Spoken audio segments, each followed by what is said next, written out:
Zati pun bukan Malaysia juga kok. Malaysia mana? Jadi sampai tidak tahu negeri dalam Malaysia. Bagi correction. 13 negeri, 1 wilayah persekutuan. Tadi sebut 14 negeri orang perempuan. Kenapa kamu orang sebut 14?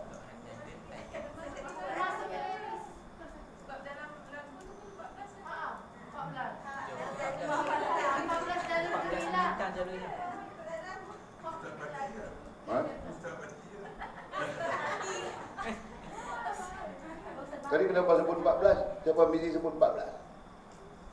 Oh, tunjuk. Kau tunjuk Jul pula sekarang. Ini semua perangai Indun semua.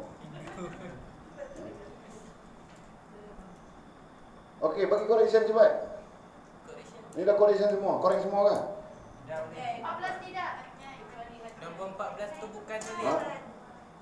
Jadi 14 ni bukan. Jadi siapa yang sebutannya tadi? Misi. Dia orang Thailand. Dia kata. Dia parti. Misi parti. Yang sebenarnya 13 saja, Pak. Wilayah persekutuan itu tidak digezetkan sebagai negeri. Wilayah persekutuan Labuan. Wilayah persekutuan, kalau wilayah persekutuan digezet sebagai negeri, Labuan satu negeri, Pak. Faham tak? Nah, 13 saja, Pak. Orang Malaysia kah? Orang Malaysia kah?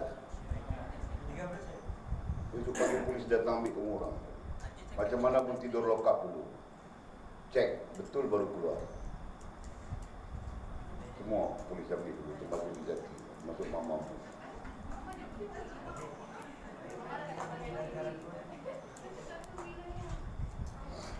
Berkecuali kah? Jadi orang Malaysia sampai tidak tahu bendera Malaysia. Sampai tidak tahu. Walid pun tidak tahu juga. Gigi bintang ada berapa? 47. Gigi bintang 14 tak? 25. Walid pun tidak tahu, Bang. Walid pernah interview, Bang. Interview Tauliah Perak. Masa interview Tauliah untuk negeri Perak. Walid baca 10 kitab sudah. Disenaraikan 10 kitab untuk rujukan. Walid baca 10 kitab. Tapi bila pergi interview, kitab langsung tidak sentuh. Yang kasih interview Walid itulah Harusani, mufti sekarang, Majlis Fatwa dulu, almarhum Tuan Guru Haji Mak Saman Kati. Dia orang yang kasih interview Walid. Harusani interview Walid tanya gigi bintang ada berapa? Walid mana tahu? Berapa? Gigi tu, gigi 13 kan? Gigi tu 13. Walid pun tidak tahu. Walid jawab tidak tahu saja. Cakap orang Malaysia ke kamu? Orang Malaysia. Dilahirkan di Malaysia. Tapi besar serata dunia.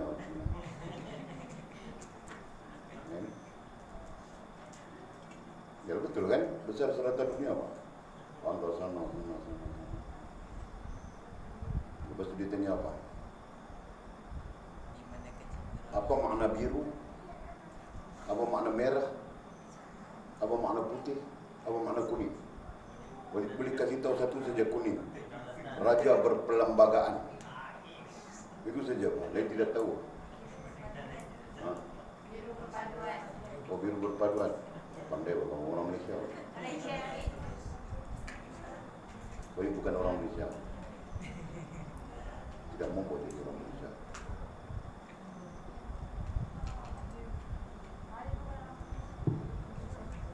Okey, jadi ingat buat sikit-sikit sebanyak pengetahuan am itu kan. Jadi bilang pengetahuan am. Berarti pengetahuan yang wajar untuk kita tahu. Faham tak? Jangan sampai kita tidak tahu. Sedikit sebanyak kita perlu tahu. Kan? Gitu kan? Kalau kau tersalah-salah sebut lebih kurang itu tidak apa. Tapi kau masukkan haknya itu yang salah besar. Marah si mati daya. Kan? Okey, tengok kitab kita.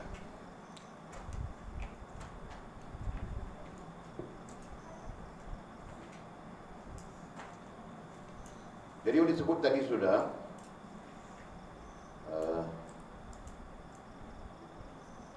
penghujung syarahan yang ke-24 kemarin kita bercakap tentang sedikit komentar tentang orang kaya.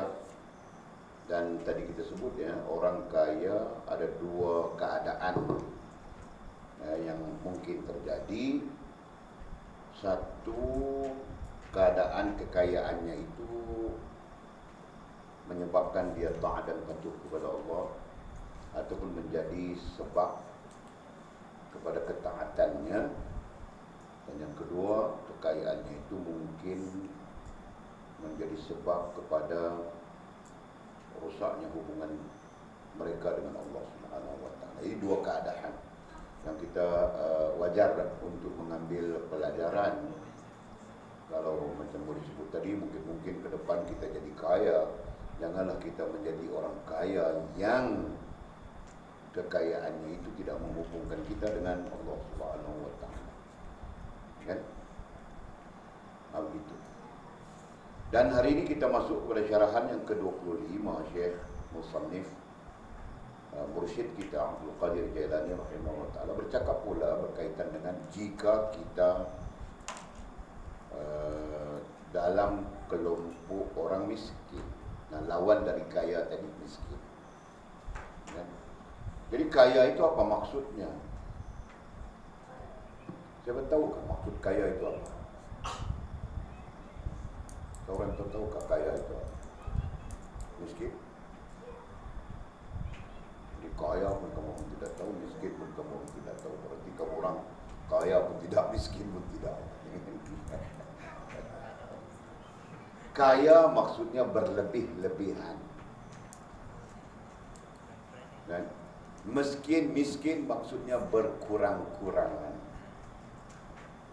Itu istilah yang digunakan pakai pada mendekati makna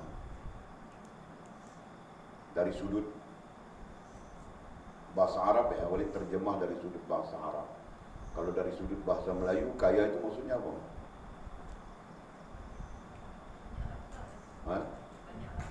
Banyak harta. Itu satu sisi. Banyak harta itu satu sisi, kan? Banyak duit satu sisi, banyak bini satu sisi. Banyak, satu sisi kan. Banyak anak satu sisi.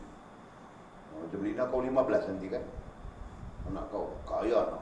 Itu satu sisi. Jadi sebab itu kita sebut kaya itu daripada perspektif bahasa Arab. Dengan ghina, ghaniyun terjemahnya adalah orang yang berlebih-lebihan padanya. Epistemologi dia macam itu. Orang yang berlebih-lebihan padanya. Maksudnya kalau harta benda tu berlebih-lebih pada dia, itu kaya. Dan miskin maksudnya berkurang-kurangan. Jadi berkurang-kurangan itu kalau kita terjemah balik kepada bahasa kita, mungkin tidak mencukupi, ataupun mencukupi tapi sederhana dan sebagainya, untuk berkurang-kurang. Nah, dari segi bahasa. Jadi nantinya kalau kita mungkin kaya harta kita, duit banyak kita kaya, maklumlah menantu Sultan Pinang. Di situ tadi kita punca cakap negeri-negeri ini kan. Jadi puncanya Sultan Pinang. Tahu, jadi boleh tanya, tahukah Sultan Pinang? Sultan Pinang ini biasanya apa namanya? Qasim Nasikandar, Qasim bin Sultan Badur. Itu Sultan Pinang. Tahukah? Bukan Sultan Raja, bukan. Namanya Sultan. Sebab mamak-mamak. Tahukah? Orang Pinang cakap semua macam tu.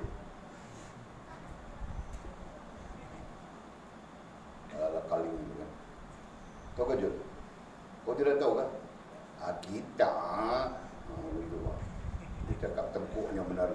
Kita ni malam.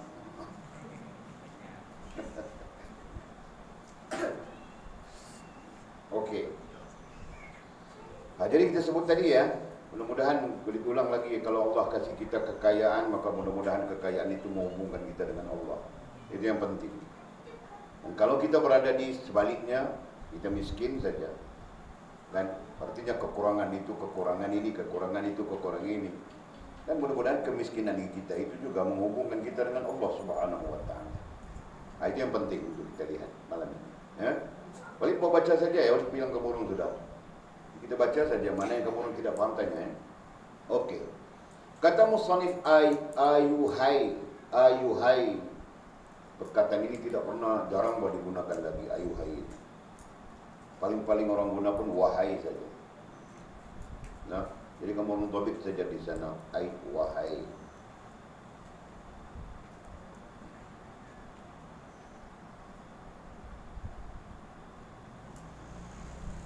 Wahai orang yang miskin harta benda. Jadi agak spesifik ini. Syekh kita ni agak spesifik saja cakap harta benda terus. Kalau kaya pun dikaitkan dengan harta benda saja. Dia tidak kaitkan dengan anak yang ramai itu kaya, kaya anak, kaya bini, kaya itu, kaya ini, tidak. Terus saja harta benda. Jadi pandangannya adalah pandangan satu sisi, kemudian dikiaskan kepada sisi-sisi lain. Itu bermaksud. Okey. Mereka yang dijauhi oleh dunia. Jadi dia cuba mengaitkan miskin harta benda ini sebagai mereka yang dijauhi oleh dunia. Dunia menjauh. Mungkin begitu kan?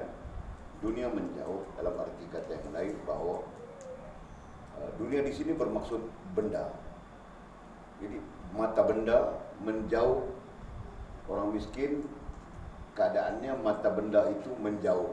Jadi menjauh di situ mungkin merujuk kepada makna kurang, tidak mencukupi, dan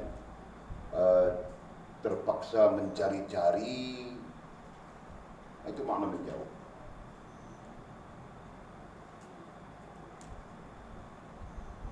Dan orang-orangnya yang tidak terkenal. Dan orang-orang miskin harta benda ini lazimnya tidak terkenal. Ya, itu lumrah dunia kan. Lumrah dunia sejak manusia ada di atas muka bumi. Sudah menjadi lumrah yang kaya itu dikenali. Dan yang miskin itu tercorot saja di belakang. Bukan? Jadi seolah-olah begini, kalau pondok kita ini kaya, tapi tidak boleh macam itu, kan? Walid cuba mengandaikan pondok kita miskin. Kamu tahu tak? Dalam Walid punya list sudah 1,000 orang lebih yang minta mau belajar. Itu pondok kita miskin kan? 1,000 lebih sudah orang minta belajar. Kebanyakannya daripada Ma'had Tahfiz. Boleh terfikir-fikir saja, kenapa daripada Ma'had Tahfiz yang banyak? Cek-cek rupanya bapak tidak mampu tanggung lagi anak belajar di Ma'had Tahfiz. Satu, anak mungkin tidak mampu lagi mau menghafal. Yang kedua, bayaran tidak mampu, Covid. Jadi mau bayar yuran ke apa kan, tidak mampu. Di sini satu hal yang Walid fikir, kerana Walid semuanya percuma barangkali. Ya.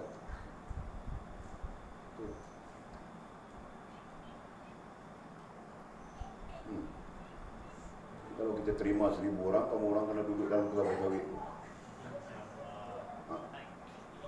Bolehkah buat kemah dalam itu kan? Coba, survivor. Kalmu saja dia buat kemah dalam kelapa sawit. Okey. Yang lapar dahaga. Mungkin orang miskin itu lapar dahaga, berarti tidak sempurna dari segi makan minumnya mungkin. Kan? Yang tidak berpakaian mungkin kurang dari segi pakaian. Macam Walid kurang saja pakaian, lusuh saja pakaian Walid kan.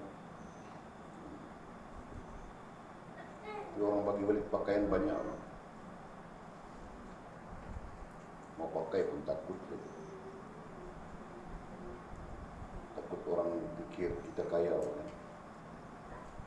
Tapi tidak tahu Pak, tidak boleh berpikiran begitu, sebenarnya salah. Jangan berpikiran begitu, ada kita pakai saja. Dan betulnya begitu. Okey. Jadi jangan macam mangkil Pak. Mangkil kadang-kadang dia warak terlebih. Dia pakai baju koyak-koyak saja. Ha? Ini malam dia okey Pak. Kan? Benar apa lagi? Yang tidak berpakaian bukan bermaksud bogel Pak. Nanti kamu orang tabik bogel berarti itu. Yang tidak berpakaian berarti sama saja kita sebut tadi tidak mencukupi, berkurangan dan sebagainya. Falsafahnya itu penting. Yang hatinya hancur. Jadi mungkin orang miskin itu hatinya hancur. Apa maksud hatinya hancur? Ada penjelasan lain bilang putus asa dan sebagainya. Kita pakai perkataan yang hatinya hancur. Maksudnya penuh duka cita. Nah, itu kan. Hatinya hancur maksudnya penuh dengan duka cita. Betul lah kan. Walid pernah berjumpa dengan orang yang memang miskin, duka cita saja. Kan? Tanya anak ini tidak belajar sekolah. Tanya anak ini belajar setakat darjah 3 saja. Tanya anak itu ambil upah korek pinang. Tahu tak korek pinang? Pinang masak itu, buah pinang. Buah pinang tahu tak? Kau tahu tak buah pinang? Pinang. Tahu? Buah pinang itu dia kerja kopek buah pinang saja. Kopek jemur kering jual. Jadi duka cita saja. Sembang pun nangis saja si mamahnya kan. Jadi bila terlihat itu, Walid terasa Masya Allah kalau begitu kita jauh 100 kali lebih bagus kan? Kamu orang pun jauh 100 kali lebih bagus daripada keadaan orang yang Walid cerita tadi, kopek pinang kan? Ambil upah, basuh kain, cuci kain orang, pakaian rumah orang dan sebagainya. Jadi kita jauh lebih bagus. Syukurlah kita dengan semua nikmat-nikmat. Syukurlah kita. Syukur bagus. Takut kita terlebih bagus, kita yang tidak bersyukur. Orang itu yang sedikit begitu dia bersyukur, Masya Allah. Kita hantar beras kepada dia, hantar gula kepada dia, hantar makanan kepada dia, menangis dia, Ya Allah, terima kasih Ya Allah. Begitu sepanjang kami berada di situ sampai kami pulang, Ya Allah, terima kasih Ya Allah. Berarti dia punya syukur cukup tinggi. Kita hari-hari makan nasi, ikan tilapia sweet sour, 3 rasa, kari apa tadi? Kari daging, sup kambing, kambing bakar. Belum tentu bersyukur seperti dia. Dia dapat kami hantar 2 kambing beras saja, 5 kilo gula, kopi, keperluan dapur. Ya Allah, syukur Ya Allah, Alhamdulillah, Ya Alhamdulillah, sampai kami pulang. Alhamdulillah, penuh mulut. Berarti dia lebih bagus dari kita. Faham tak? Berarti dia miskin.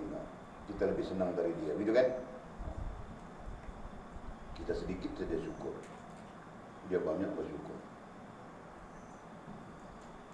Kita kira mau tengok cermin muka kita cantik saja, tiada jerawat. Ada jerawat sikit. Itu saja. Dia cermin pun dia tidak lihat. Faham tak? Penuh dengan Alhamdulillah. Okey. Walid mau cerita yang hatinya hancur itu. Maksudnya berduka cita. Jadi ada saja kedukaannya. Betul kan? Tentang anak. Anak sekolah takat itu saja, nangis saja. Berarti ada kedukaannya. Pun di sebalik itu dia syukur kerana anak-anaknya tidak jahat. Kan? Bila kita bilang, macam mana anak-anak ini? Syukurlah, Alhamdulillah, anak-anak tidak jahat. Jadi kita terasa, Masya Allah, dia miskin, tapi anak-anaknya tidak jahat. Faham tak? Ada yang kaya macam kita, anak jahat bah. Karena jahat masuk RTMS. Aku tahu bah siapa yang jahat masuk RTMS. Jadi yang datang dengan RTMS ini bukan baik pak, hantu semuanya. Aku tahu semuanya. Ada yang kes itu, ada yang kes ini, ada macam-macam kes pak. Jadi kalau tidak mau Walid bocor rahsia, kamu orang kena belah Walid. Ini malam kambing bakar tu. Tidak aku bocorkan semua rahsia kamu orang.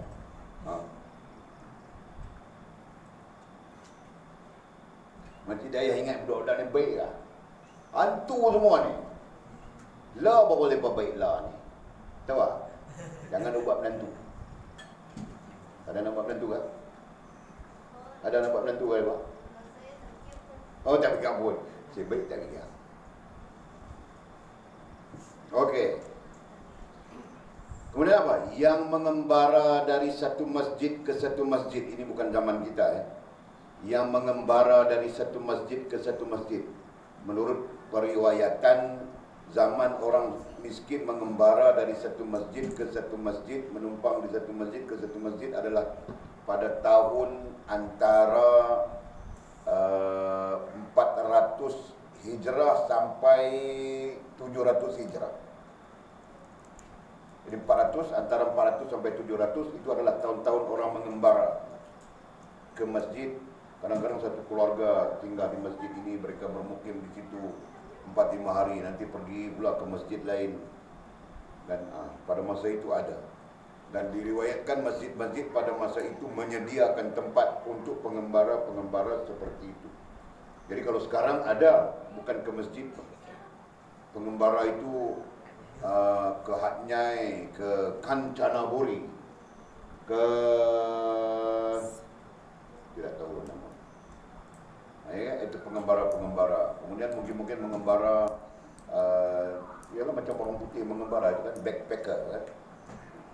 Pergi sana, pergi sini, ada saja orang putih macam itu kan. Bukan ke masjid tadi. Yang mengembara ke masjid itu hampir tidak ada juga. Kan? Jadi masjid bukan tempat mengembara lagi. Okey. Dan tempat-tempat yang sunyi. Jadi tempat-tempat yang sunyi maksudnya, kalau bahasa sekarang orang cakap jin bertendang. Itu maksud tempat-tempat yang sunyi. Kan? Tempat-tempat nun jauh di sana. Faham tak? Macam kita ni tempat sunyi tersorok saja. Kan?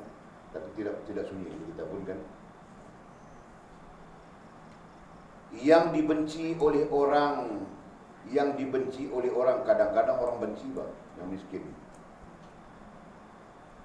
Dan terhindar dari apa yang dicita-citakan, tidak mencapai. Terhindar tidak mencapai apa yang dicita-citakan. Kadang-kadang apa yang dia mau tidak tercapai. Itu orang miskin kan. Walid pernah jadi miskin, Walid tahu. Bayangkan di negeri orang, cerita sudah kamu orang kan, duit ada tiket kapal terbang saja. Pernah miskin, susah, mau pergi satu tempat ke satu tempat, tapi nampak pertolongan Allah Subhanahu Wa Taala itu sangat dekat kepada orang yang sabar. Pertolongan Allah Subhanahu Wa Taala itu sangat dekat dan mudah kepada orang yang sabar dan orang yang bertawakal kepada Allah Subhanahu Wa Taala. Belajar sudah di situ. Jadi dia bilang, dan terhindar dari apa yang dicita-citakan. Terhindar apa kamu Robi tadi? Tidak mencapai kan? Tidak mencapai apa yang dicita-citakan. Jadi selalunya begitu Pak. Orang miskin kadang-kadang dia lalu, kita makan Kentucky Pak, koyak tarik paha ayam, dia lalu. Dia pun teringin juga. Tapi tidak payah, tidak mampu. Kan? Satu set saja dah RM2. Dia ada RM2 saja dalam poket. Jadi dia tengok saja kita makan. kita makan Kentucky, McDonald, gitu kan? Tanya Pakcik Arif, tanya Abang Arif, bukan Pakcik, tanya Abang Arif ni. Dia buat pakai KFC sekarang dia. Abang Nazir dia McDonald. Dia orang ni semua toki-toki semua. Nampak tak orang kaya datang dulu dalam Malaysia ni tidak. Okey. Maka kamu demikian ini. Maka kamu demikian ini pun bahasa ni terbalik juga kan. Jadi maksudnya mudah saja. Jika kita berada di keadaan ini,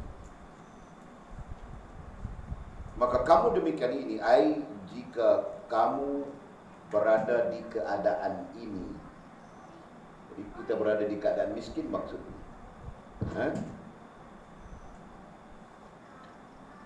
Janganlah katanya, janganlah menyangka yang Allah itu telah menjadikan kamu miskin papa dan mencabut dunia ini dari kamu. Janganlah menyangka. Apa maksudnya di sini? Jangan buruk sangka.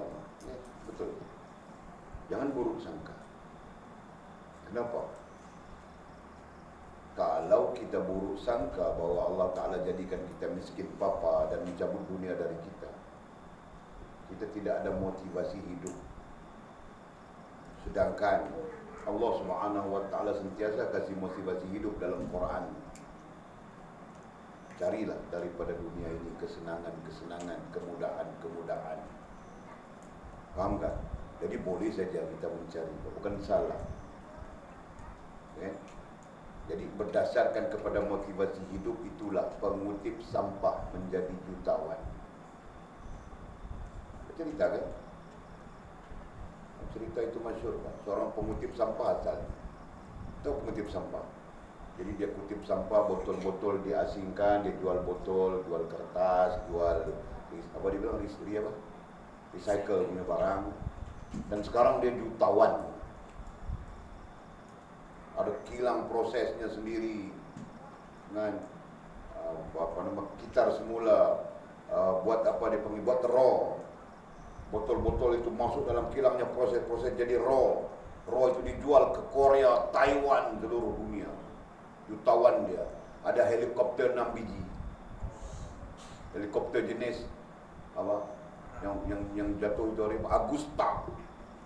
6 biji, 3 biji Agusta, 4 biji Agusta, 2 biji apa jenis kita tahu. Dan dia sekarang menjadi founder kepada yayasan-yayasan di Terengganu. Dia yang biaya, Pak. Dia yang biaya tahfiz itu, tahfiz ini, itu ini di Terengganu. Janggutnya panjang sampai sini kita. Kopi lebay walaupun kaya. Kopi lebay itu kopi lebay. Kopi lebay walaupun kaya.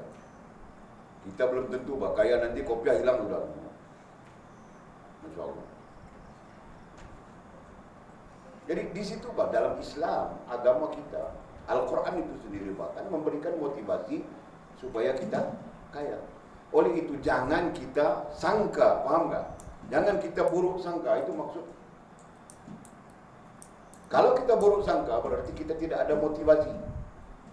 Ini berbeza. Sebab itu dalam perkara zakat, kebanyakan sahabat-sahabat Nabi walaupun layak menerima zakat. Sayyidina Ali itu termiskin di antara sahabat kan? Cucu anak menantu Rasulullah SAW, suami kepada Fatimah, anak Nabi kita SAW. Rumahnya antara sahabat yang termiskin. Antara sahabat yang termiskin.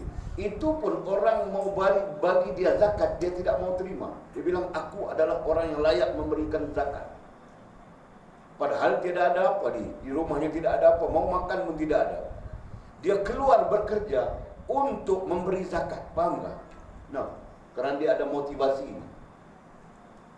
Jadi dia tidak mengharapkan orang. Tidak ditunggu, oh datanglah orang kasih, datanglah orang kasih, datang. Tidak apa. Orang datang bagi dia pun dia tidak mau. Aku boleh mencari, aku yang sepatutnya mengeluarkan zakat. Berarti mereka punya inspirasi mau mengeluarkan zakat. Paham enggak? Kita punya inspirasi, aku layak terima zakat, tunggu saja.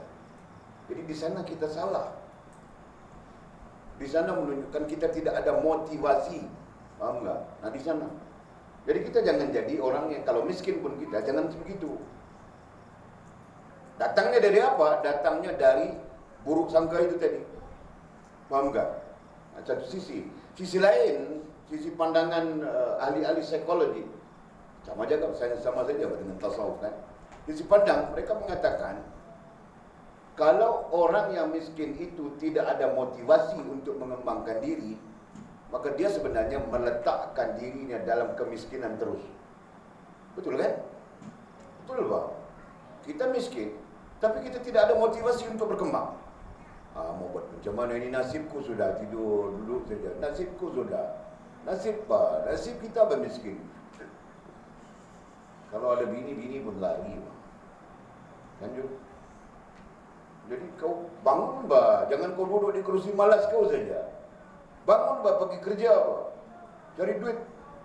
Ini tidak, duduk di kerusi malas macam mana mau buat ini, takdir kita Pak sudah. Miskin kita, miskin Pak. Takdir kita. Tidur saja di kerusi malas. Gimana tuh? Nah, itu maksudnya kan. Jadi kalau kamu orang nanti dah miskin, ada suami macam itu, gimana kamu buat silat? Potong saja. Kungfu. Hebat buat silat. Tapi hari ini jadi begitu kan orang sekarang kan. Walaupun jadi begitu juga tidur saja. Tidak tahu mau boring ke apa kan. Jadi tunggu-tunggu saja kalau dia boring pun alhamdulillah juga. Tidak apa, tidak tahu. Boring lah tidur-tidur di rumah ni. Pergilah keluar. Satu benda baik. Kan?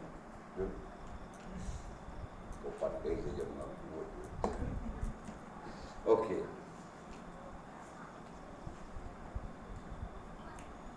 Janganlah menyangka, buruk sangka yang Allah itu telah menjadikan kamu miskin. Jangan ada itu. Karena itu mematikan motivasi diri. Sekarang, sama saja dengan kita rasa tidak pandai. Kan? Jadi kita rasa kita tidak pandai, rasa tidak pandai. Ini akan mematikan motivasi diri. Mematikan rasa mau belajar kita. Sedangkan tidak ada orang yang datang-datang terus pandai. Itu kan? Mesti dia belajar Pak.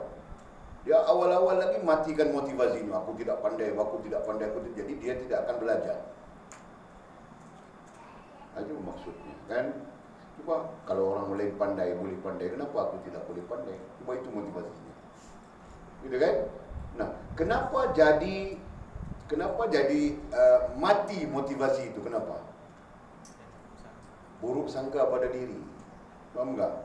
Nah, sebab itu jangan buruk sangka. Okey? Janganlah menyangka buruk sangka yang Allah itu telah menjadikan kamu miskin. Jangan begitu. Jangan mana membuat Allah sudah takdir aku miskin, itu sebahagian daripada bentuk buruk sangka. Kan? Dan termasuk janganlah mencabut dunia ini dari kamu.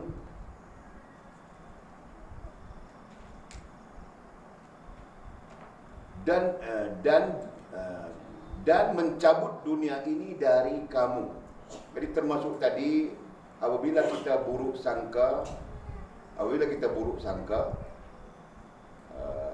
dengan menganggap bahawa Allah menjadikan kita miskin, dengan menganggap bahawa Allah mencabut dunia ini dari kita, seolahnya begitu, dan menjahanamkan kita. Jadi endingnya, penghujungnya, kita akan berdepan dengan seolah-olah Allah mau membinasakan kita. Menjahanamkan membinasakan. Jadi bahasa mudah cakap, kalau kita buruk sangka Allah memang menjadikan kita miskin, kemudian Allah cabut dunia daripada kita, berarti Allah mau membinasakan kita kan? Faham tak? Faham tak maksud? Jadi kalau kita buruk sangka, Allah saja memiskinkan kita, kemudian Allah saja cabutkan dunia daripada kita, berarti penghujungnya, jawapannya sama dengan kita buruk sangka Allah mau menjahanamkan kita. Faham tak? Mau menghancurkan kita, soalannya begitu. Ya, ini tidak perlu kepada contoh mangkil, sebab ini adalah cara berfikir. Faham tak? Dia bukan objektif, dia adalah subjektif, cara berfikir. Begini Pak, kalau kita buruk sangka, kita sebut tadi kan, macam ini Pak, yang dicerita tadi, kita buruk sangka, kita menyangka yang Allah saja menjadikan kita miskin. Maksudnya, Tuhan kasihku jadi miskin, sudah aku mau buat apa.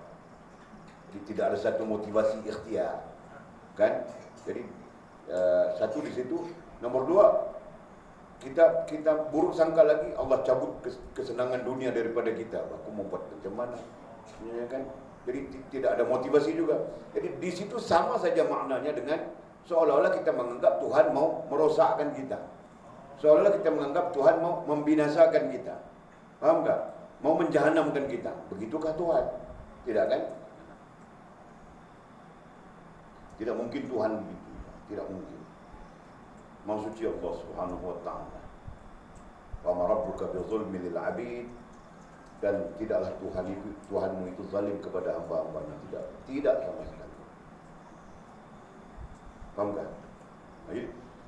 Jadi kalau kita gunakan perkataan tadi apa? Buruk sangka tadi, sepatutnya kita jangan ada buruk sangka itu. Jadi dua kerugian kita secara tidak langsung. Pertama, buruk sangkamu itu mematikan motivasi dirimu sendiri. Faham tak? Jadi dengan buruk sangka tadi, boleh cakap sudah kan? Dengan buruk sangka tadi, motivasi kita mati sudah. Faham tak maksud? Macam boleh contohkan tadi, orang, aku tidak pandai, aku bodoh, aku ni memang bodoh, aku memang bodoh. Jadi dia buruk sangka dengan dirinya, berarti dia tidak ada motivasi untuk pandai, kan? Nah, jangan buruk sangka itu. Sama saja kita dengan Allah SWT. Jangan ada buruk sangka itu. Jelas? Nah, jadi kesimpulannya, buruk sangka yang wujud itu nantinya, kita merasakan seolah-olah Allah mau menghancurkan kita. Seolah-olah kita berkata begitu. Seolah-olah kita menganggap begitu. Faham tak? Allah mau menjahanamkan kita, Allah mau menghancurkan kita. Betul ke begitu? Sebenarnya tidak. Itu sebahagian daripada bisikan-bisikan syaitan nantinya. Faham tak? Dan ini selalu terjadi. Sebab itu Nabi SAW bilang dalam hadis, orang miskin lebih hampir kepada kekufuran berbanding orang yang kaya. Orang yang kaya, dia lebih hampir kepada kekufuran, lebih hampir kepada kerosakan. Bukan kekufuran. Kekufuran jauh dari dia, tapi kerosakan. Dan akhirnya bawa kepada kekufuran juga kan. Tapi orang miskin, dia dekat dengan kekufuran, bilang Nabi SAW. Jadi antaranya apa? Antaranya ini bersangka buruk dengan Allah Subhanahu wa taala. Dia belum ikhtiar sikit saja. Sebab itu boleh bawa cerita tadi jutawan yang Terengganu itu kan. Daripada mengutip sampah saja dia, punca dibuatnya kilang itu daripada kecil-kecilan kilang di belakang rumah saja. Sebab terlalu banyak barang yang dikutip, botol lah, itulah, inilah, banyak. Dia tidak ada tempat lagi, Bang. Itu puncanya. Dia pikir-pikir kalau macam itu buat proses sendiri, hancurkan dia jadi kecil-kecil, masuk dalam tong nanti jual. Dia pikir begitu, Bang. Jadi dia lakukan. Berarti dia ada motivasi kan? Kalau dia fikirlah aku ini begini saja, bah. Kalau usaha lebih pun takdir miskin sudah aku. Jadi dia tidak akan tidak ada anjakan paradigma, orang bilang. Tahu tak istilah? Kalau dia berfikir sangka buruk, dia menyangka begini, berarti tidak akan berlaku anjakan apa Jul? Anjakan paradigma. Tahu tak? Tahu tak istilahnya? Walaupun baru tahu kemarin.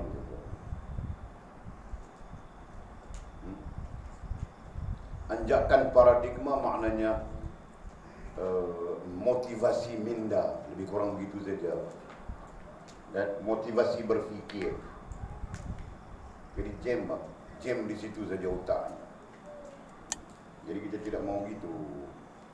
Okey, terus. Jadi jangan buruk sangka, banyak kemudaratannya. Kalau boleh cakap dari sudut itu, ternyata banyak kemudaratannya. Satu kemudaratan motivasi diri kita musnah.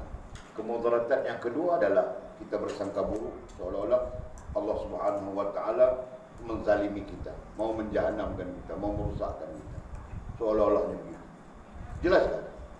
Boleh faham ke itu? Boleh faham tak? Okey. Orang boleh faham tak? Dan katanya, lanjutan dari menjahanamkan dan memusuhi kamu dan menghinakan kamu. Jadi banyak keluar dari sana. Berpunca dari buruk sangka itu saja. Jadi seolah-olah Tuhan itu mau menghancurkan kita. Seolah-olah Tuhan itu memusuhi kita. Seolah-olah Tuhan itu menghinakan kita. Seolah-olahnya begitu.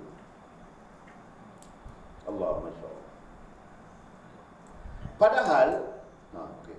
Kalau saya cakap yang ucap dunia tu kesenangan boleh tak? Dunia kesenangan. Menjabut dunia dari kamu. Menjabut dunia ini dari kamu. Kalau dunia tu saya kaitkan dengan kesenangan boleh tak? Kau baca ayatnya di mana? Janganlah menyangka yang Allah itu telah menjadikan kamu miskin bapa dan mencabut dunia. Saya cakap kesenangan. Iyalah. Salah satunya lah kan. Okey. Padahal kamu, keluarga dan saudara mara kamu dilebihi oleh Allah dari kesenangan dan kekayaan dunia ini. Jadi sisi pandang, itu sisi pandang saja. Jadi kita akan buruk sangka seolah Allah menghina kita, seolah-olah Allah memusuhi kita, seolah-olah Allah menjahanamkan kita. Kan? Sisi lain, keluarga kita, kerabat kita, saudara mara kita, Allah Subhanahu wa taala lebihi kan kesenangan dan kekayaan dunia ini. Jadi kita akan bersikap membandingkan dengan orang lain. Itu maksudnya kan? Jadi kita akan bersikap membandingkan. Jadi ada salah di sana kan? Daripada buruk sangka, oleh mau catat, kamu orang tengok macam lali-lali saja. Malam nisfu Sya'ban kamu orang lali-lali. Boleh tidak lali buat malam minggu, mau makan sup kambing ke apa kamu tidak tahu lagi.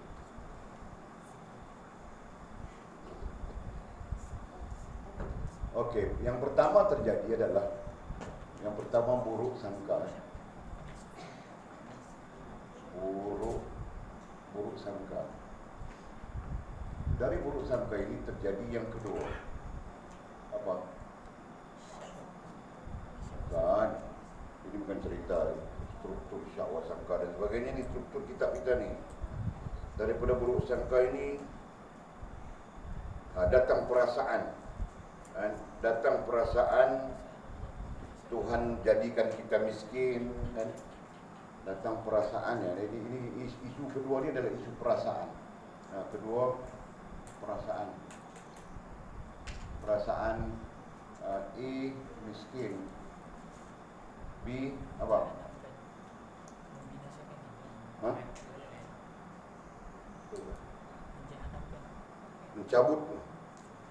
Cabut dunia. Kan? Cabut dunia tu yang kita sebut apa tadi? Cabut kesenangan. Cabut kesenangan. Yang ketiga? Menjahanamkan. Empat? CD? Memusuhi. Kelima? Menghina.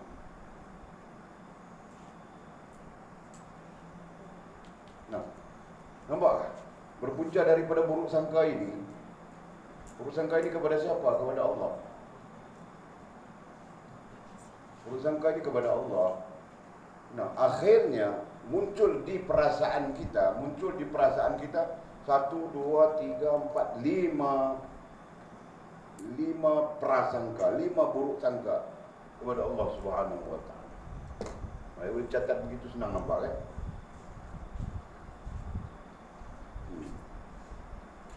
Jadi buruk sangka kepada Allah. Tentang perasaan kita, aku miskin sudah, Tuhan jadikan aku miskin sudah. Misalnya kan?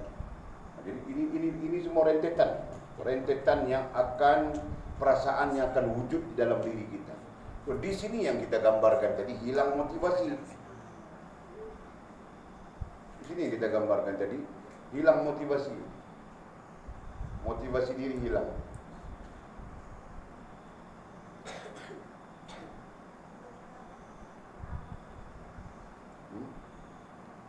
Apa dia? Hak nombor 3 sini menjahanamkan. Itu cara Walid belajar. Walid akan keluarkan maklumat daripada kitab ini, Walid tulis di nota lain. Cara Walid belajar begitu. Sama saja. Sekarang Walid keluar dari nota, tulis di sana.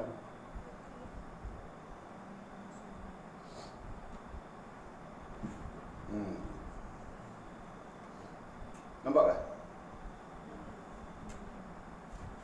Semuanya dari satu punca sangka buruk pada Allah Subhanahu wa taala. Buruk sangka pada Allah Subhanahu wa taala. Jadi kerugian yang dialami, satu, hubungan dengan Allah rosak. Yang kedua, motivasi diri kita sendiri rosak. Nampak kan? Jadi implikasi dua sebenarnya di situ. Satu, motivasi diri kita hilang. Yang kedua, hubungan dengan Allah Subhanahu wa taala menjadi rusak. Ya kan? Ada dua hal di situ.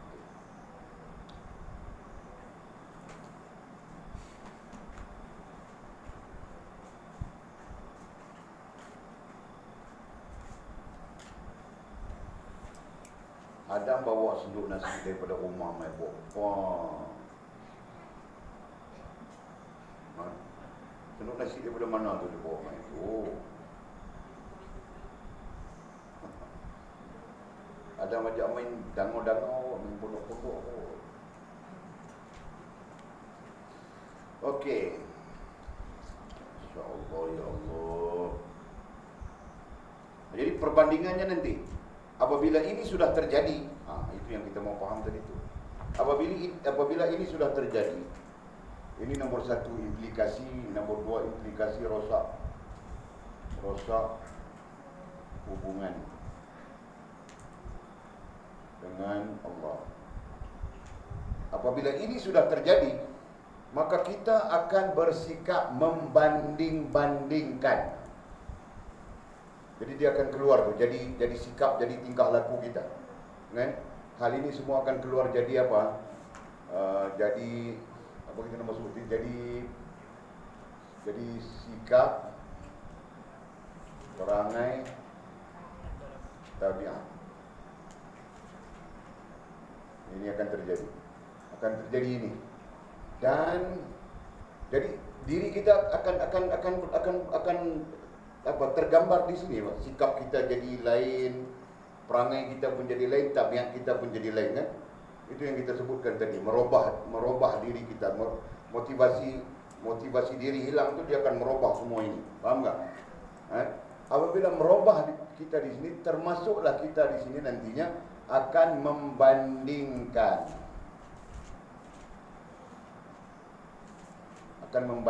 dengan orang di sekeliling kita, terutama keluarga kita, kan, yang terdekat dengan kita banding saja. Dan ini akan membawa kerosakan yang lebih besar pada diri kita. Bila kita start berada di sini, di keadaan ini, okey, pastikan ya, bila kita berada di keadaan ini,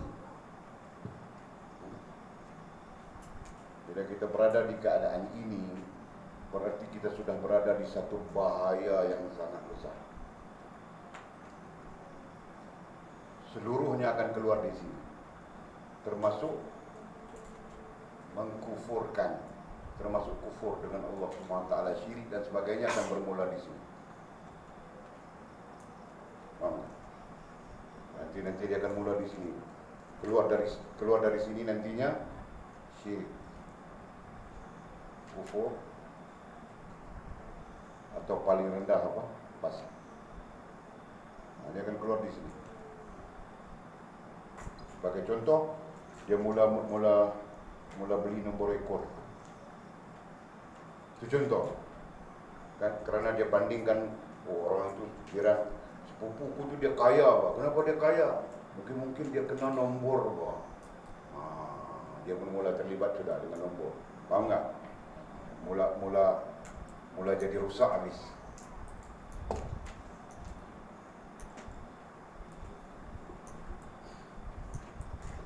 Boleh tak? Faham tak struktur ini? Belajar macam itu.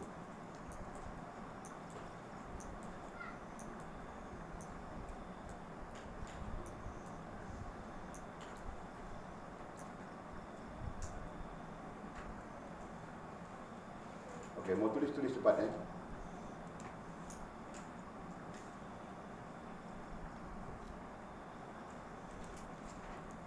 Sudah? Sudah.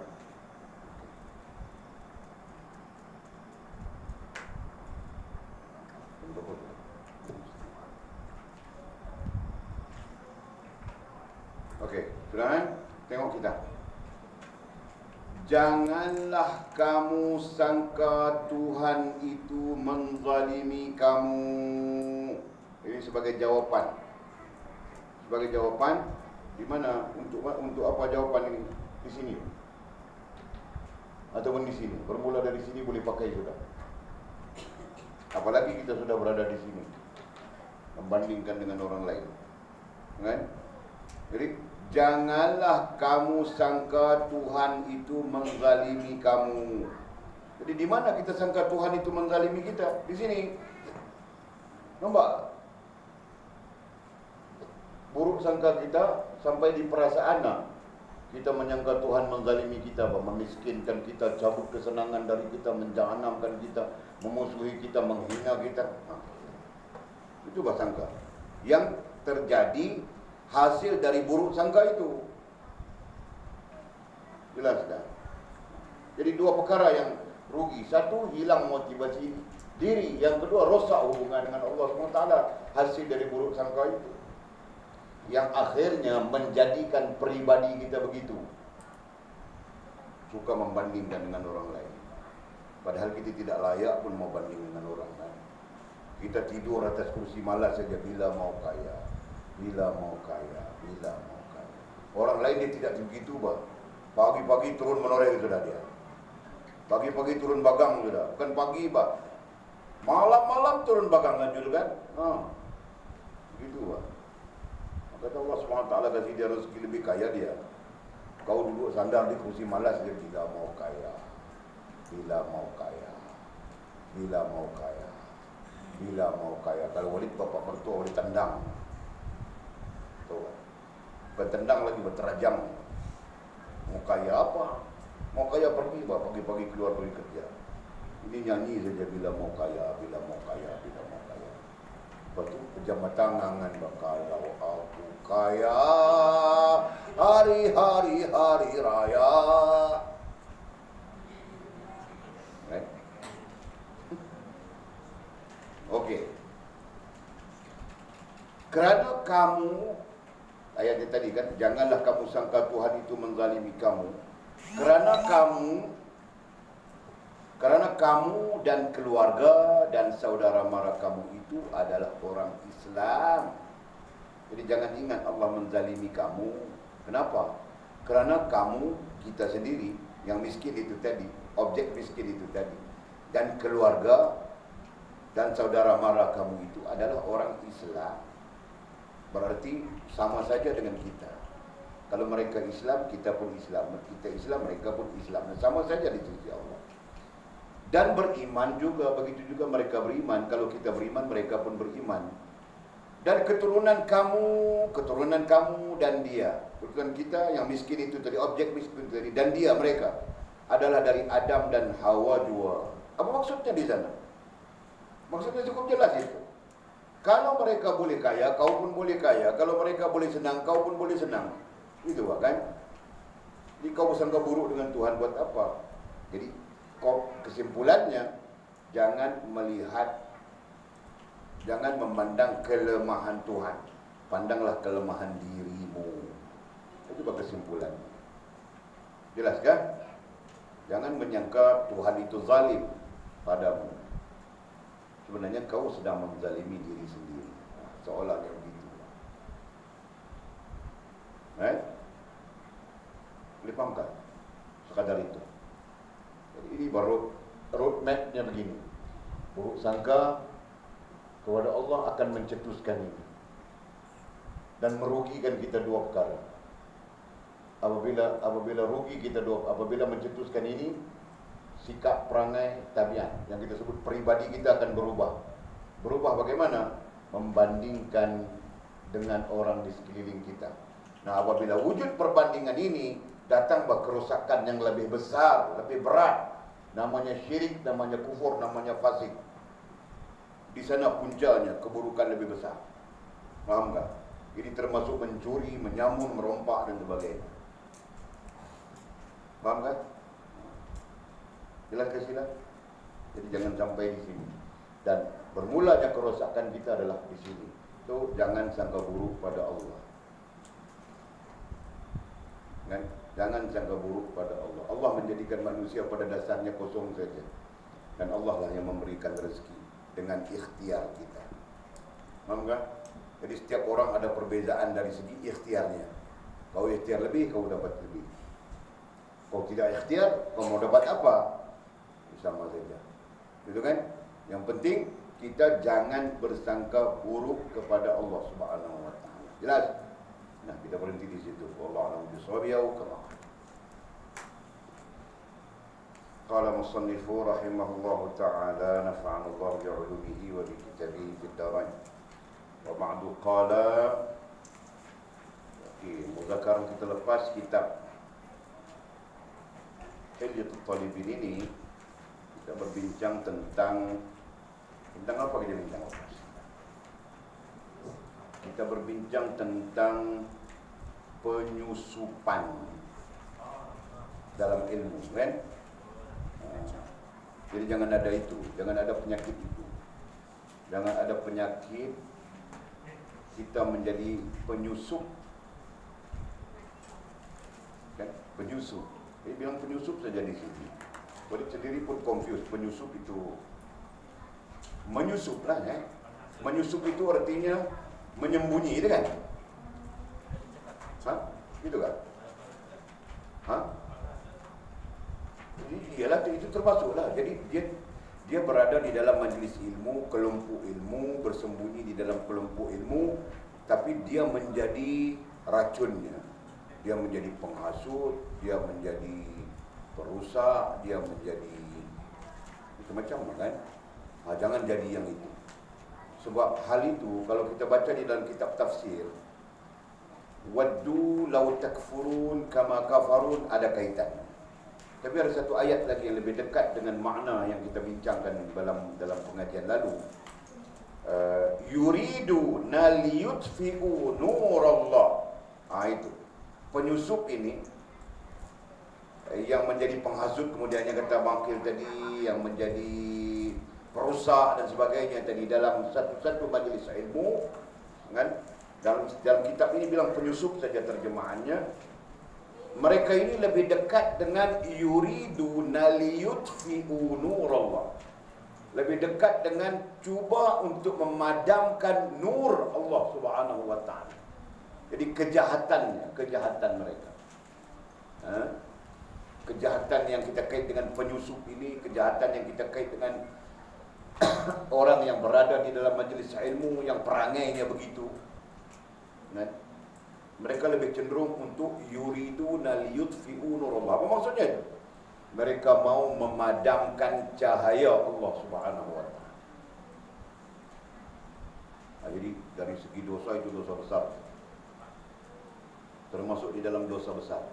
Orang yang menegah orang belajar, menjadi penyakit dalam kalangan orang belajar, menjadi punca kepada orang tidak mau belajar dan sebagainya, jadi dosanya besar. Sebab dia sama dengan Allah SWT menyamakan dengan iblis, kan? Allah SWT menyamakan dengan iblis dalam ayat mana ya? Sekejap.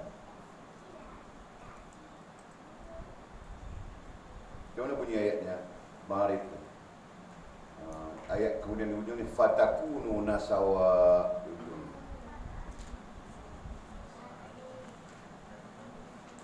Apa bunyi ayatnya? Allah menyamakan dengan iblis. Orang yang menghasut-hasut supaya orang tidak belajar, orang yang meracun-racun fikiran orang yang belajar, orang sehingga orang tinggalkan majlis ilmu dan sebagainya. Jadi orang ini Allah samakan dengan iblis. Ayat itu fatakunu nasawa. Jadi sama saja. Waddu law takfuruna kama kafaru fatakunu nasawa. Itu ayatnya. Mereka mau kita menjadi kufur seperti mana mereka kufur, supaya sama saja di antara kita dengan mereka. Soalannya begitu. Jadi kita tidak mau. Mereka mau kufur, kau punya pasal. Kami tidak mau kufur kepada Allah Subhanahu wa taala. Itu sebenarnya. Jadi Walid kaitkan dengan istidlal, dalil yang terkait dengan isu penyusupan itu adalah yuridu dal yudfi'u nurullah. Mereka cuba memadamkan cahaya Allah. Wallahu yutimmu nurihi. Allah lah yang menyempurnakan cahayanya. Dan penghujung ayat bilang Allah lah yang akan mendatangkan bala bencana, musibah kepada orang-orang yang menjadi penyusup ataupun menjadi punca kepada orang meninggalkan majlis ilmu dan sebagainya. Jadi jangan ada pada kita. Jadi Walid nasihatkan dari awal, kalau ada orang-orang yang penyakit begini, silakan berhenti dengan aman damai sebelum Walid marah. Kan? Kalau Walid marah, kalau orang punya perjalanan lingkup terus. Dan Walid berani kata, berani cakap. Ada beberapa orang yang lingkup perjalanannya. Tunggu saja. Bukan Walid menyumpah, tapi begitu hakikatnya. Kan? Lingkup sudah. Dan akan terus lingkup. Sehingga mereka kembali berjumpa dengan kita, minta halal dengan kita, minta ampun dengan kita, minta maaf dengan kita, baru dia akan selesai. Jika tidak, dia tergantung begitu saja. Dia akan hanyut.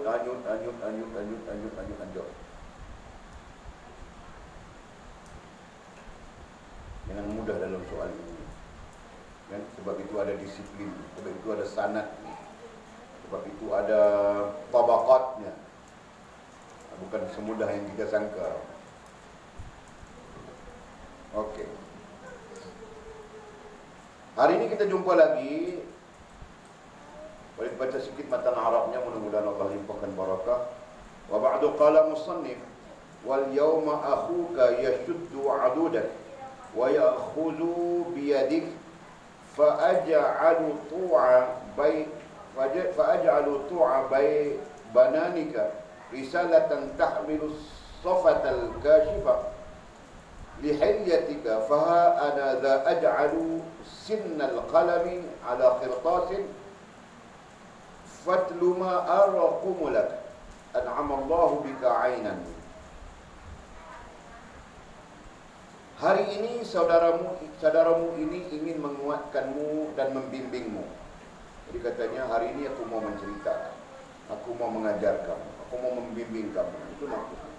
Jadi musannif kitab kita bilang dia mau membimbing kita. Kan? Saya sungguhkan ke hadapanmu, saya sungguhkan, berarti saya bentangkan. Jadi dia bentangkan. Saya bentangkan ke hadapanmu sebuah tulisan yang mengandung as-sifat kashfiyah, kasyifah, as-sifat kasyifah. Itu sifat yang menjelaskan.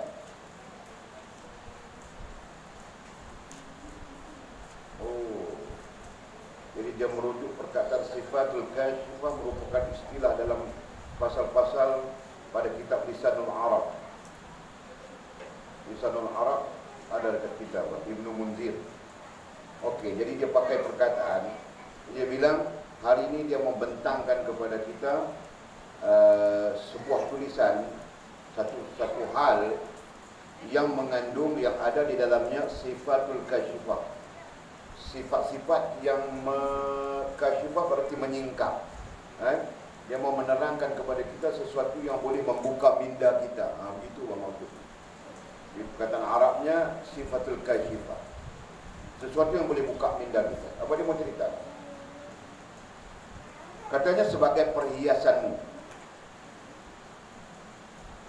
Saya menorehkan ujung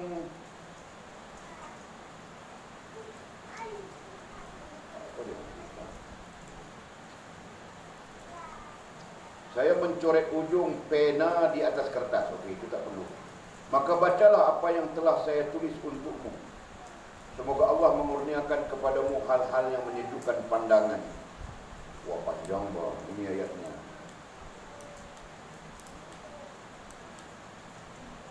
Kalau kamu orang ada kitab, tapi mahal tu. Mahal tu. Ini cetakan Indonesia. Dalam ini ada 7 kitab. Kalau tak silap boleh 90 lebih bahasanya. Ada 7 kitab dalam satu kitab. Jadi jangan buat mahal. Telefon murah, tak mahal. Kalau telefon itu 300 lebih ribu, 500 lebih ya.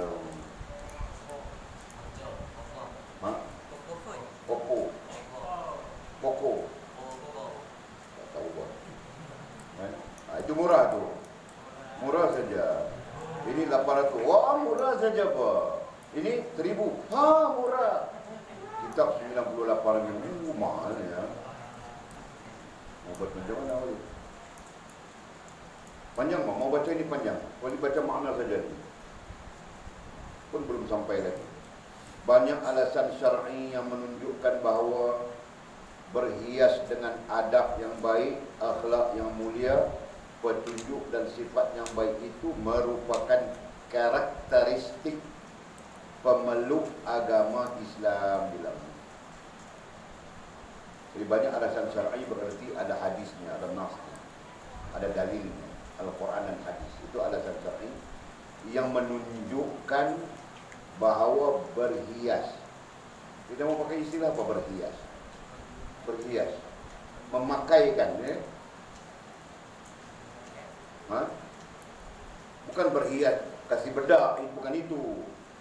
Berhias di sini maksudnya kita pakaikan pada diri kita. Itu maksudnya. Yang menunjukkan bahawa berhias ai pakaikan pada diri kita dengan adab yang baik. Dibilang pertama, adab yang baik, akhlak yang mulia. Ini ada beza kan? Akhlak yang mulia, ada bezanya itu. Nanti kamu orang belajar, kenapa akhlak itu bilang mulia, kenapa moral itu bilang sampah saja. Nanti ada perbandingannya yang kita akan ajar.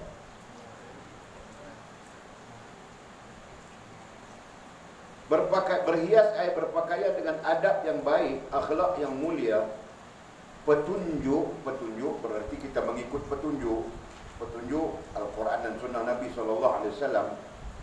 Dan sifat yang baik itu merupakan karakteristik. Karakteristiknya apa? Ciri ciri pemeluk agama Islam dia. Jadi apa yang dia mau maksudkan di sini, jika kau orang Islam, itu. Jika kau orang Islam, jika kau benar orang Islam, kau mesti mempunyai adab yang baik. Kau mesti pakaianmu adalah adab yang baik, akhlak yang mulia, petunjuk, yakni mengikut Quran dan Sunnah, dan sifat yang baik. Bukan, petunjuk setakat itu saja. Dan kemudiannya adalah ataf. Jadi ada berapa di situ? Adab, memakai adab yang baik, akhlak yang mulia, petunjuk. Jadi 3 hal di situ. Jadi mau kasih tahu kita yang itu. Berarti karakteristik pemeluk agama Islam. Apa tadi karakteristik tadi apa? Ciri-ciri. Jadi kita ambil itu ciri-cirinya dulu. Kita pikirkan itu dulu. Kan? Ciri-ciri tulis lah. Walid suka menulis, nanti Walid yang ingat. Kamu orang mau ingat tidak ingat, Walid membuat dari mana? Kan? Ciri-ciri pemeluk agama Islam. Ini daripada perspektif kitab yang kita baca. Hilyah namanya. Hilyatul Talibin. Satu, bukan pakai terus. Ada perkataannya apa? Memakai. Perhias kan? Memakai. Dia memakai. Satu, adab yang baik. Okey, satu. Kedua, berakhlak mulia. Ketiga, apa? Mengikut petunjuk.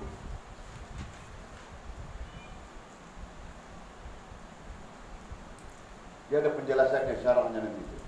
Ini tiga. Itu sebagai asas untuk kita sebagai orang yang pemeluk agama Islam. Sebagai dasar asas. Jadi kalau kau sebagai pemeluk agama Islam tidak memakai adab yang baik, sama saja adab kau dengan adab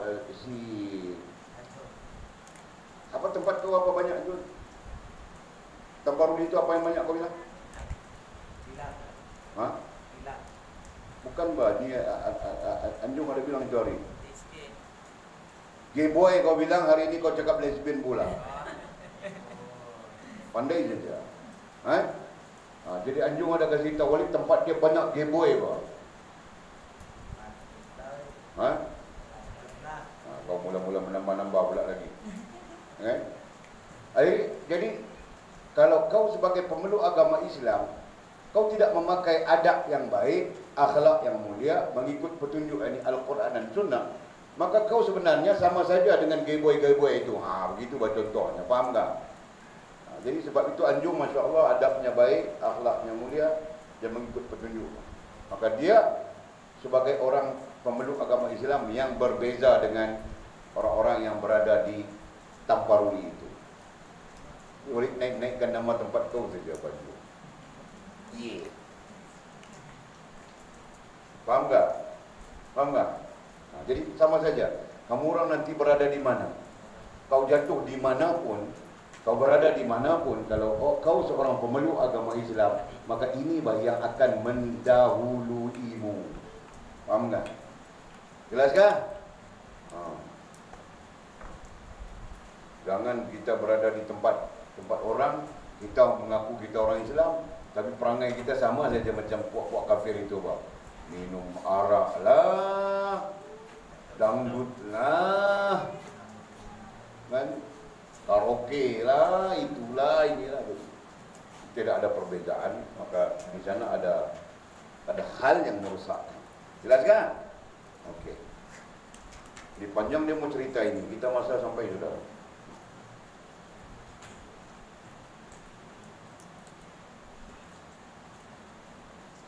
Kemudian katanya juga bahawa ilmu yang merupakan mutiara paling berharga dalam mahkota syariat yang suci. Kemudian dia buat poin selanjutnya dengan maksud kita perlu mendekati, mencari, mempelajari ilmu. Itu poin selanjutnya. Kenapa? Karena ilmu itu merupakan mutiara paling berharga. Mutiara, kiasannya, ilmu itu merupakan mutiara paling berharga dalam mahkota syariat yang suci. Dalam mahkota berarti sesuatu yang berharga tadi, kan? Mahkota syariat yang suci. Jadi syariat itu sesuatu yang perlu dijunjung. Mahkota itu kan diletak di atas kepala. Jadi seumpama syariat yang dijunjung, maka yang paling penting untuk menjunjung syariat itu adalah ilmu. Itu maksud. Jadi mahkota itu gambaran penting, makil. Kan? Gambaran mahkota itu gambaran sesuatu yang dijunjung. Kan? Dan apa yang dijunjung itu gambaran kepada syariat.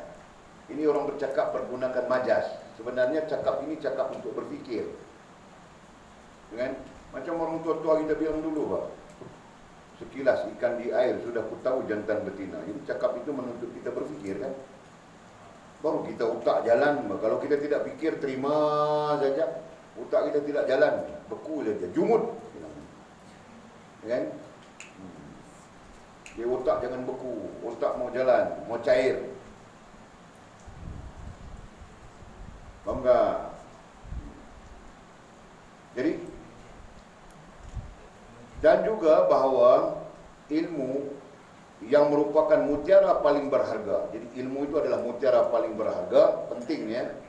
Paling berharga itu sudah memberi gambaran pentingnya ilmu. Sebab itu, Walid, ada orang cadang ini malam baca Yasin lah, itulah, inilah. Walid tidak terpengaruh. Kau mau baca Yasin, kau baca saja sendiri nanti. Berapa kali pun kau mau baca. Ya kan? Walid lebih cenderung kepada ilmu kerana pada Walid ilmulah sesuatu yang lebih besar nilainya daripada ibadah apapun melainkan yang wajib. Itu Walid berpegang dengan beberapa nas Al-Quran dan hadis Nabi SAW. Jadi kalau ada majlis ilmu itu lebih besar, itu lebih penting. Ya kan? Walid tidak melihat malam ini kita skip belajar, kita baca Yasin. Walid tidak terpengaruh dengan hal seperti itu. Dia mau baca Yasin, baca sendiri-sendiri saja. Kan? Begitu. Jadi kenapa kita dianjurkan supaya baca Yasin ramai-ramai, supaya kita tidak ulat. Kalau seorang-seorang itu mengulat saja kita, kan. Jadi kalau ramai-ramai itu sekurang-kurangnya dia tidak pandai mengulat, gitu kan. Nah, itu sebahagian daripada cara agama kita mendidik kita. Itu saja. Faham tak? Okey. Boleh ulangkan ayatnya. Juga bahawa ilmu, ini di bawah ini. Di bawah ini, ilmu berada di bawah petunjuk ini. Di bawah petunjuk ini, datang ilmu. Datang ilmu. Kemudian apa lagi dikembang di bawah ini?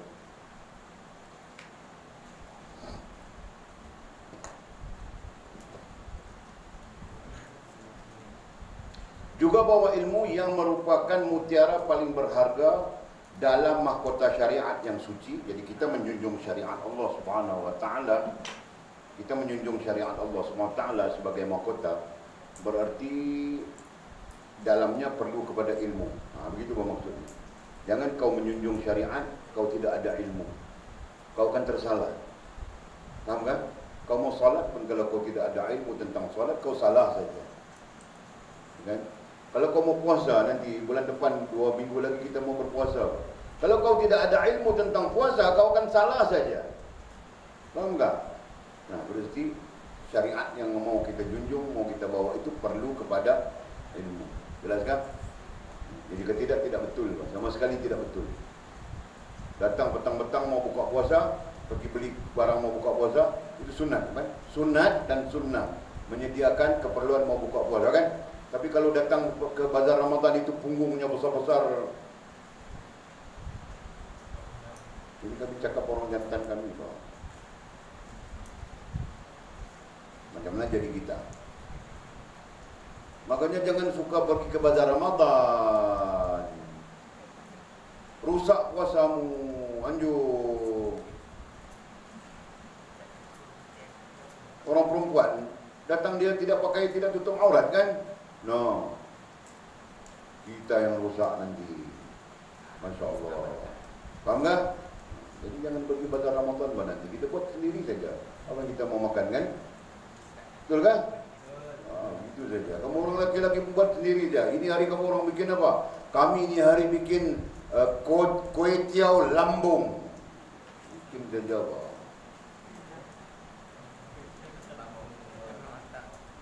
Okey tu, contoh, itu boleh cukup contoh saja. Jadi perlu kepada ilmu. Jangan buat ibadah dalam keadaan tidak ada ilmu. Sebagian ulama bilang berdasarkan kepada fakta, sama ada hadis atau apa, boleh tidak pasti lagi.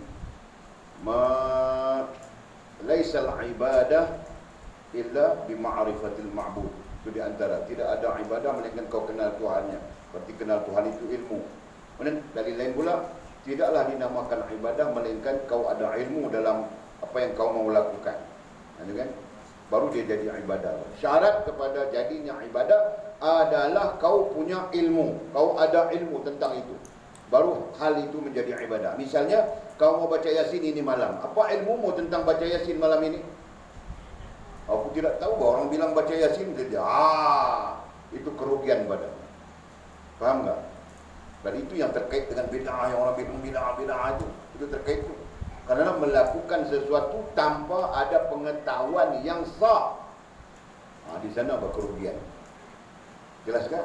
Jadi boleh saja kau tidak mau baca Yasin, boleh saja kau mau baca Yasin, boleh saja kau mau buat sesuatu yang lain daripada baca Yasin, kecuali yang lara, kan?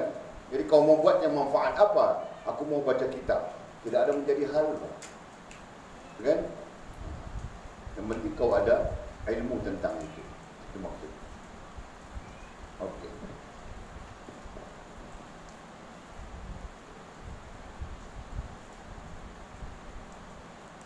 Tidak akan diperolehi kecuali oleh orang yang berhias dengan adab-adab menuntut ilmu, katanya. Jadi ilmu itu yang kita sebut di bawah tadi, ilmu belum lagi bercabangnya. Dia cuma menyatakan bahawa ilmu itu kau tidak akan dapat, ilmu itu kau tidak akan perolehi kecuali oleh orang-orang yang berhias, memakai pada dirinya dengan adab-adab menuntut ilmu. Itu jelas sudah. Jadi ilmu itu pula kita tidak akan dapat melainkan kita pakai pada diri kita adab-adab penuntut ilmu. Berarti ada adab penuntut ilmu di situ.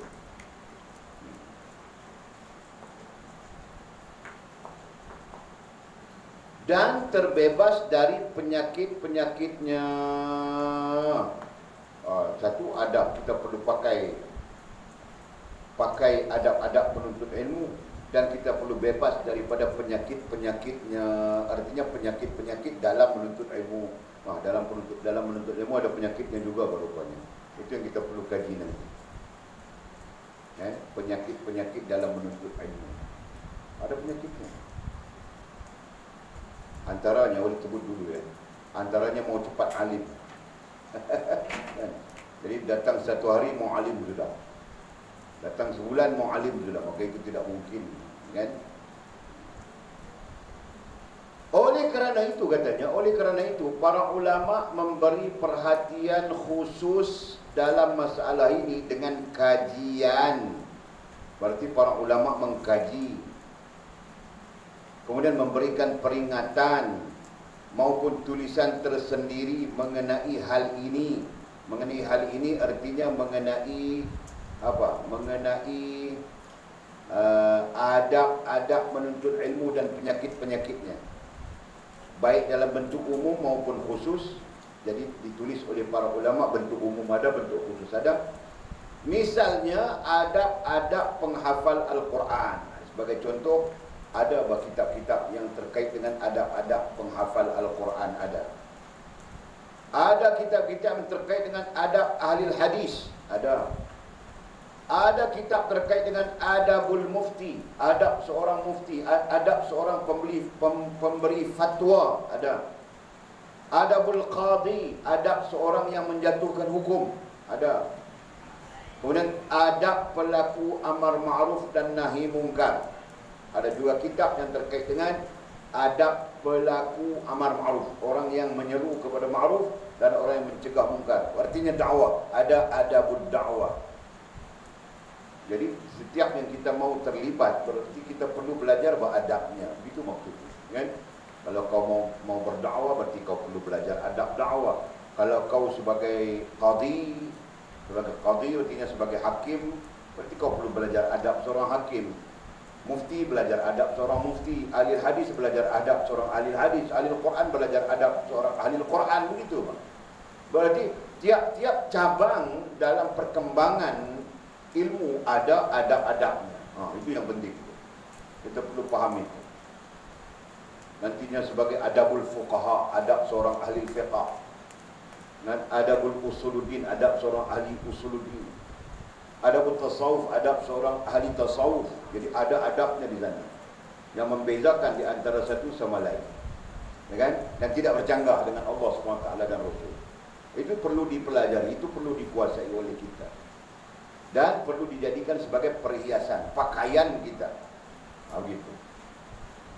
Subhanallah.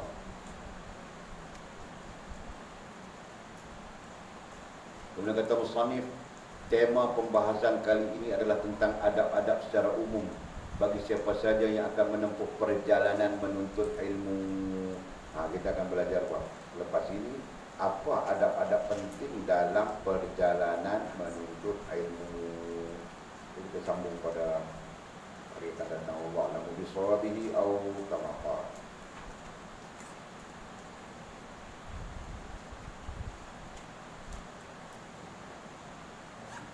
Soalan kah?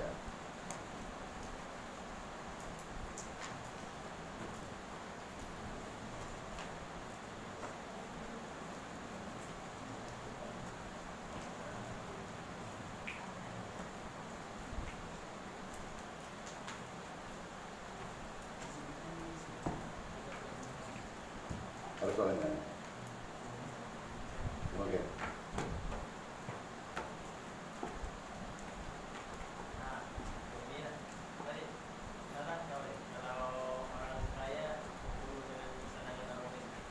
Macam mana?